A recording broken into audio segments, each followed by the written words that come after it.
Hey everybody, it's Belinda. What should an employer do if they are not getting along with another team member? So that's a really good question. What should an employee do if they're not getting along with another team member?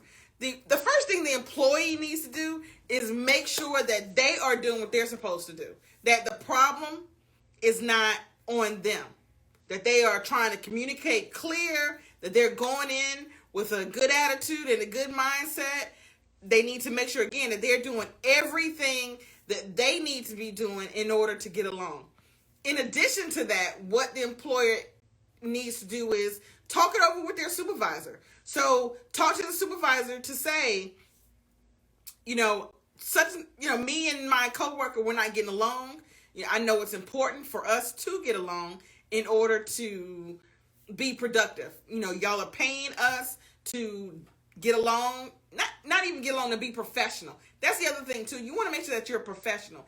You don't have to like the person, you don't have to love the person, but make sure that you are professional with them.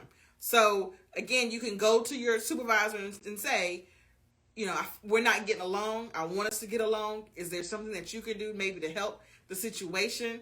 Because you're trying to be productive. That's the whole point of this. You're trying to be productive, and you don't want to have any miscommunication or any issues at work with any of your coworkers, because you have to work together as a team. So that is what you can say to your coworker if you aren't getting along with them after you've done everything you know to do. You can also go to human resources. A lot of people don't like to go to human resource department. A lot of people are afraid of human resources, but they don't bite. They are human. So you can also go to the human resource department with the same question. I want to get along better with my coworker. I feel like we're not getting along well. And is there anything that you do maybe can help or suggest so that we can get along better? So those are things that you can do to human resources. And you don't want to go in with it's her fault, it's his fault, because that's not going to help the situation. You want to go in, again, and say things that you can do. What can you do yourself to help improve the situation? What employment skills should I be working on during the pandemic? So, good question. And there's a lot of skills you should be working on during the pandemic and when there's no pandemic. So during the pandemic, you should be working on skills. When there's no pandemic and everything's going well, you should still be working on skills. You don't work on skills just when there's a pandemic or just when there's a downtime. You should always be focused on improving your skills. You never want to get stagnant. You never want to get stagnant in anything that you do.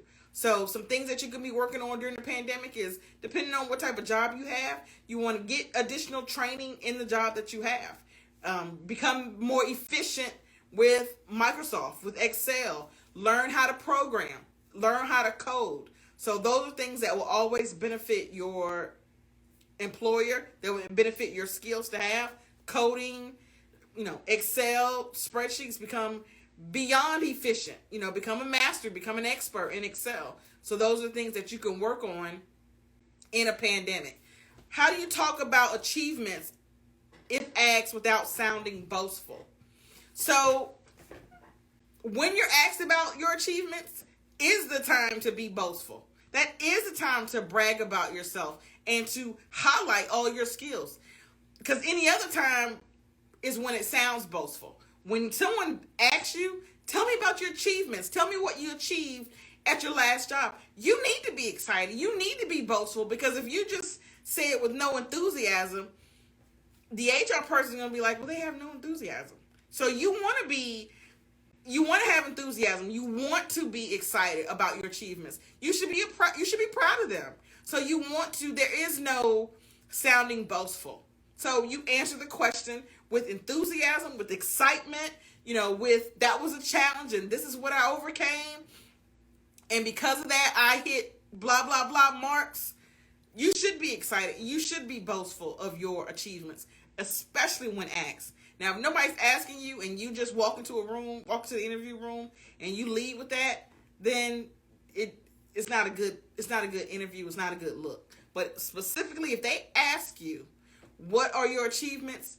Be boastful, be excited, be motivated.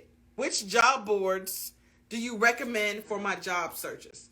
So I always tell people to use a variety of job boards.